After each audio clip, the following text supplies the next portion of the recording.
All right, well, welcome. My name's Amy Brown, and this is a session that I put on for my council at our recent annual meeting.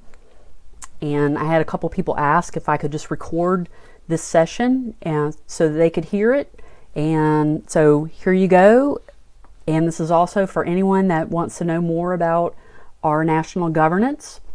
This is everything you always wanted to know about the Blue Book, but were afraid to ask. And in case you're wondering, what is the Blue Book of Basic Documents? It's basically just the collection of our Girl Scouts of the United States of America's governing documents. That's all it is. And this is just going to be an overview of it. I'm not going to read through it.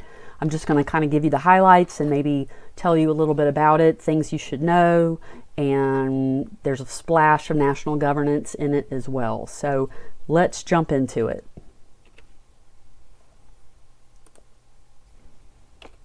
All right, sorry about that. I was trying to turn the slide. If you know me, I am a big proponent of the democratic process in Girl Scouting, and I just wanted to highlight it for just a little bit. I think throughout the Blue Book, the democratic process is prevalent, and it is essential and an integral part of our organization. So what is the democratic process in Girl Scouting? It is a basic belief of the Girl Scout movement, defined as the various means or avenues through which the membership can influence decisions and activities in matters of governance and management and have access to those responsible for decision making. In other words, it's just listening and communicating. That's really all it is. It's just the decision makers in the, whatever it is, whether it's the national board, a council board of directors, whoever it is, they are just listening to those, and they listen to input and then consider that in their decision making. And I would like to add that the democratic process should be throughout the entire organization, all the way up from the national board, all the way down to on the troop level.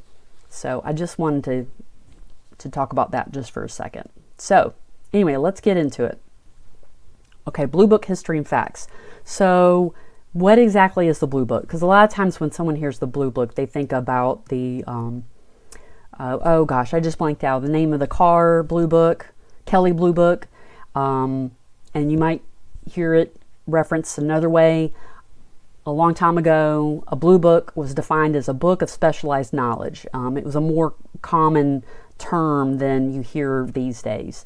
The Blue Book of Rules replaced the Leader's Manual in 1919, and it was then changed to the Blue Book of Girl Scout Policies and Procedures in 1930. It was then shortened to just the Blue Book in 1956, and then it was changed to the Blue Book of Basic Documents in 1976, which is what it's called today, and it is managed by the Office of the National Board at GSUSA. And I personally have a Blue Book collection, which is probably kind of strange, but the earliest Blue Book that I have is from 1923.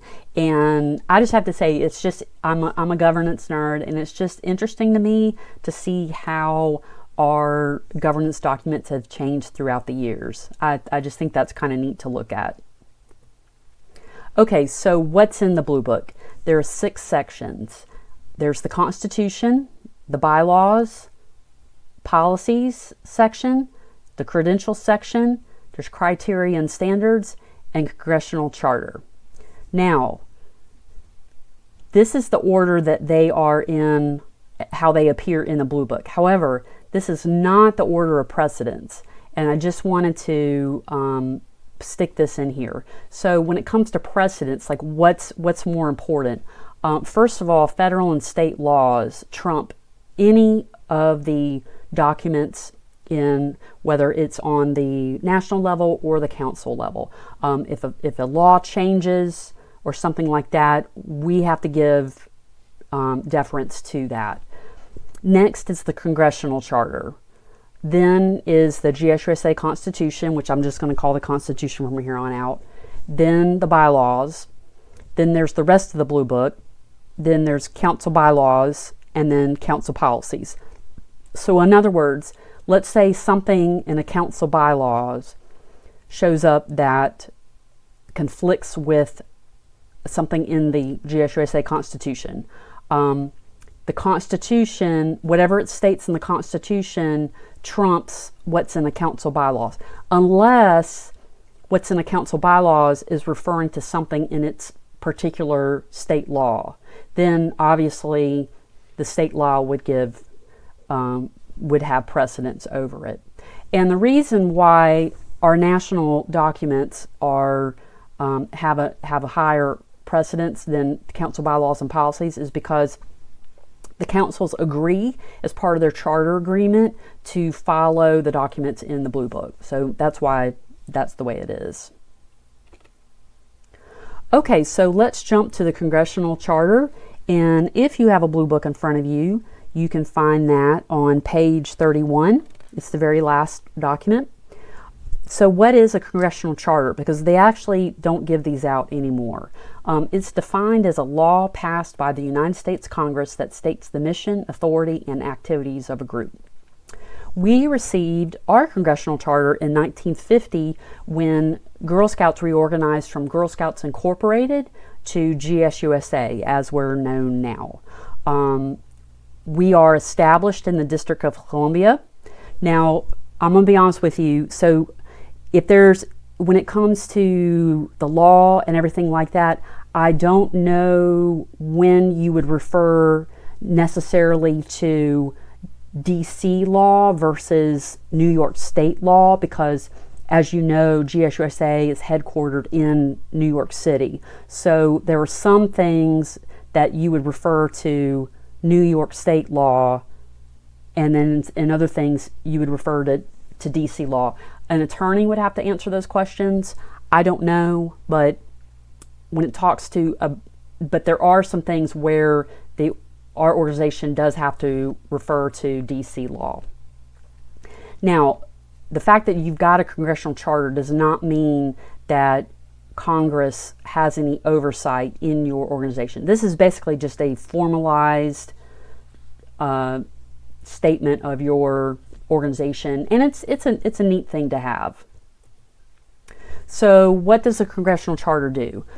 It states the mission and purpose of GSUSA, and again, this is just a very general statement. I will get to more of this when we get to the Constitution. This is just a very general overview of the organization. It also establishes the governing bodies of an organization, which is the National Council, the National Board, and then it allows for any board committees to be established. It confers powers to these governing bodies. It establishes powers to the organization. It gives the right to use trademark items. It lists any restrictions. And what I mean by that is if you look in the Congressional Charter, you'll see that in section 8030, I have to get my glasses on, sorry y'all, 80306, the two restrictions we have are that we cannot operate for profit and that we are non-political and not non-sectarian. So if there's anyone ever asks, why are we non-political, you can always refer them to the Congressional Charter. There is an annual report requirement, but that was waived in the year 2000. And a Congressional Charter can only be dissolved or amended by an act of Congress. So if, I don't know, for some reason Girl Scouts decided to change its mission, I don't know why, but let's just say it did, we would need to have our Congressional Charter changed. Now, legality, I don't know. And again, an attorney would have to answer that. But, to be official, and if they did want to change the Congressional Charter, it would take going to Congress and then Congress voting and acting on it. So before I get into the Constitution, I just want to take a little side trip into our national governance relationship, because it'll make more sense. If you're not familiar with our national governance setup, just knowing these things will give a little a little bit more sense. It'll make a little bit more sense once you see it in play, especially when it comes to the Constitution. So, like I stated, there's the National Council and there's the National Board of Directors. So, Girl Scout councils elect national delegates to the National Council. Then the National Council, in turn, elects the National Board of Directors. And then National Board of Directors establishes Girl Scout councils. So that's the relationship. It's very, very basic. Just wanted to show that to you.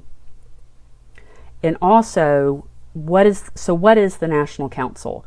It is defined in both the Congressional Charter and also in Article 4 in the Constitution. And it is supposed to be, and this is a quote from the Constitution, it's supposed to be the coordinating head of the Girl Scout movement in the United States. So it's kind of where the buck stops, if you will. Who makes up the National Council? So as defined in Article 4, Section 4 of the Constitution, delegates elected by Girl Scout councils who are registered through such local councils, they have to be age 14 and up. Delegates from USAGSO, members of the National Board, members of the National Board Development Committee. I'm going to refer to them as NBDC from here on out. Any past presidents of GSUSA, and any other persons that may be elected by the National Council. And so you may be wondering, well, wait a minute, who is that? That actually happened. Offhand, I don't have them in front of me, but I read in the NCS minutes where I think it was in like 2002 or 2005, I believe, where there was someone that served on a committee that was not a delegate, and the rationale was not given in the minutes, but this person was elected as a member of the National Council, probably so that they could speak to a proposal. That's my guess, but that would be maybe an example of such. So it has happened. So what does the National Council do? It elects a National Board of Directors and the NBDC. It amends the Constitution. It establishes requirements for credentials. It acts on proposals that come before it at the National Council session, which happens every 3 years. It also is supposed to influence the strategic direction of the movement by providing guidance to the National Board. All right, so now what about the National Board? So it's made up of 25 members at large. In addition, there are 5 officers. The chair of the NBDC, if they are not already a member of the National Board, they are part of the National Board. The National CEO is an ex officio, which means by virtue of the office, a non-voting member. So this person has input to the National Board, but they are not allowed to vote. Their vote does not count. They are also elected by the National Council. So what does the National Board do? It administers the requirements for the credentials established by the National Council. It establishes standards.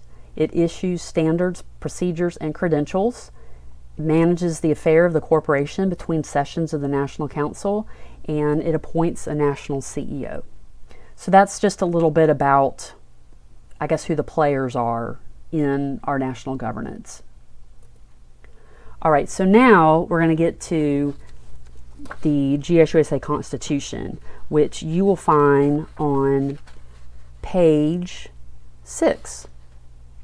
Okay, so I'm going to say this. So the vast majority of volunteers in Girl Scouts, they're probably not going to be interested in this stuff, but I think it's a good idea that everybody should at least read through the Constitution at least once, and also to know the policies. Used to, leaders would get a Leader's Digest of the Blue Book. These days, I dare say that most volunteers don't even know what the Blue Book is, which is a shame because it's got things in it that I think every volunteer should know, at least, and especially the policy section. And this Leader's Digest that used to come out that would be given to volunteers. It had the policies in it, and then any changes that had been made at a previous National Council session. The Blue Book, let me just make a side note, the Blue Book can be found online. You can find it on the GSUSA website, and a lot of councils also have it on their own websites as well. So you can always find the most updated version in those areas. But all right, so back to the Constitution. So like I stated before, the Congressional Charter also defines the organization, but the Constitution goes into more detail. And you can find these things in the preamble to the Constitution. The promise and law are found there, our beliefs and principles, our mission, etc., etc. All that can be found in the preamble. The Constitution also defines the roles and duties of the National Council, the National Board, and the NBDC. It defines the roles of the officers of the National Board. It establishes the National Council session, which, as I said, that's the meeting held every 3 years, and also establishes the National Council session proposal process. And proposals are business items that come before the National Council at the National Council session. The Constitution also establishes membership dues. It also establishes local councils as the organizational structure of Girl Scouts. It names a couple of basic financial rules. It defines the national emblem and protects the insignia. It establishes bylaws. It also instructs us as to how to amend the Constitution, which is a 2/3 vote, and it can only be amended by the National Council.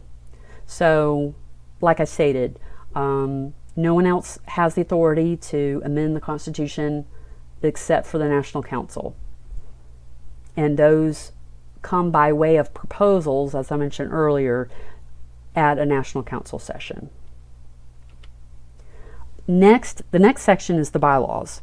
Now, you might be wondering, okay, why do we have both a Constitution and the bylaws? Because you really don't see that. So I went to Robert's Rules of Order, and if you look in section 2, paragraph 10, it states that it formerly was common practice to divide the basic rules of an organization into 2 documents in order that one of them, the Constitution, might be made more difficult to amend than the other, to which the name bylaws was applied. And as you probably already know, most councils have bylaws, but none of them have constitutions. So looking at this, once you get to know the Blue Book, you'll understand why they're separated out. Let me read a little bit more from Robert's Rules of Order. Let's see. I'm going to skip that, but it says such an arrangement may still be found in cases where a national, state, or local law applying to the particular type of organization requires a constitution separate from the bylaws, or in older organizations that have had little occasion to change their existing rules. Unless the Constitution is made more difficult to amend than the bylaws, however, no purpose is served by separating these 2 sets of rules. And that's exactly what is the case in our Blue Book, and I'll go over that in a second. So what's the difference between the Constitution and the bylaws? So the bylaws go into more detail about the structure of the National Board. It defines the duties of the officers of the National Board. It establishes the International Commissioner, which is basically just the liaison to WAGs, the World Association of Girl Guides and Girl Scouts. It establishes the Executive Committee and other committees. It goes into more detail regarding financial responsibilities.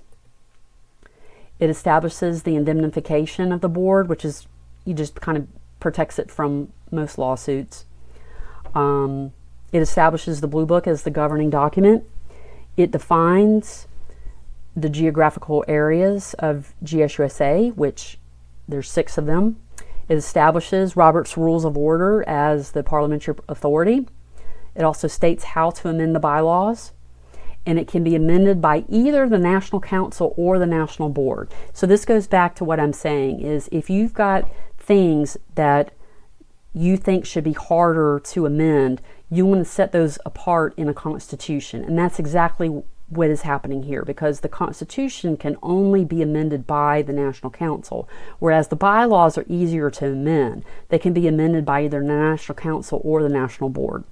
So when I presented this session at our annual meeting, there was a question, and the question was, well, what happens if the National Council and the National Board disagree on something that's in the bylaws? You know, what happens there? Because, I mean, it could be that the National Council passes something and then the National Board has full authority. They could turn around and change that. So my answer was, well, that is true. However, with the National Council being recognized as the head of the movement, it would be in the best interest of, if that is the case, and the National Council did amend they went through the proposal process, a proposal got on the agenda, the National Council passed it.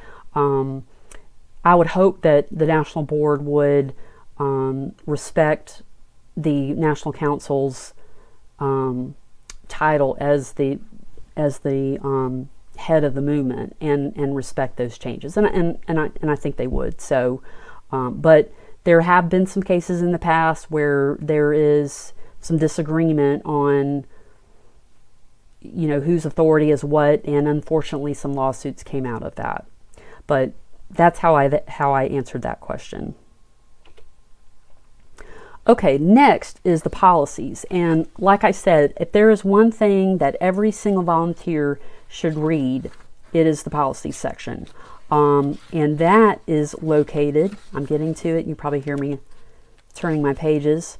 That is found on page 19. Okay?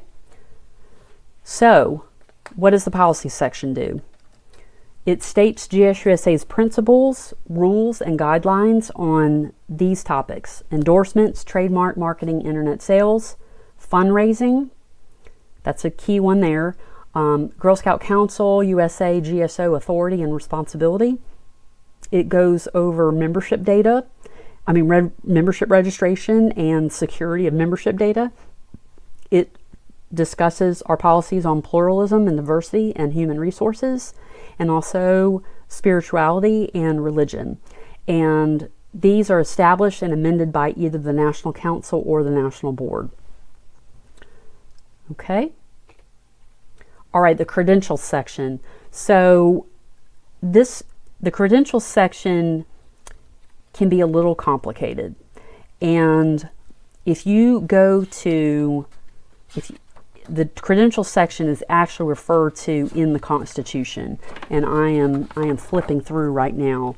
If you look in the Constitution and go to Article 8, the section, Article 8 is solely about the credentials, and it talks about who has authority to do what. Now there is a little bit of gray area, to be honest with you, but I won't go into that right now. But the credentials section includes anything you want to know about membership dues, types, and amounts. You're going to find them in the credentials section. It also includes requirements for certificates of membership and council charters. There are also procedures for membership reviewing and issuing council charters and changing council jurisdictions and names. And there's also standards for council jurisdictions. So if you're curious about the council charter process and how councils get their jurisdictions and all that sort of thing, the credential section is where you want to go. The credential section, so it is established by both the National Council, so the National Council oversees requirements, and the National Board, which establishes standards. So there's, like I stated, there's a gray area because there's been a question as to what is a requirement and what is a standard. And so I'm not going to go into that, but I'll be interested to see how this plays out in the future. So next is the criteria and standards for an effective Girl Scout Council.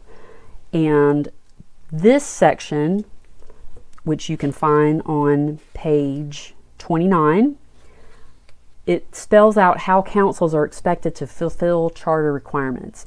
And there's 3 criterion. There's mission delivery, which has 5 standards, governance and administration, which has 7 standards, and then there's resource development and community engagement, which has 4 standards. And these are established and administered by the National Board with obviously input by GSUSA. Again, you know, the average volunteer, they're not really going to care about this, but if you are interested in knowing a little more about how councils operate, then I would definitely take the time to read through the credentials and the criteria and standards for an effective Girl Scout Council sections, because they'll fill you in a little bit more. And I have this slide. Obviously, this is a recorded webinar, but if you have any questions, you're welcome to send them to me. I'll be happy to answer them as best as I can. And if you want more governance resources, please visit girlscoutgovernance.com, and you can also find a link to the Blue Book. There's an article about the Blue Book and lots of other things about governance that you can read to your heart's content. So anyway, I hope this has been helpful, and thanks for watching.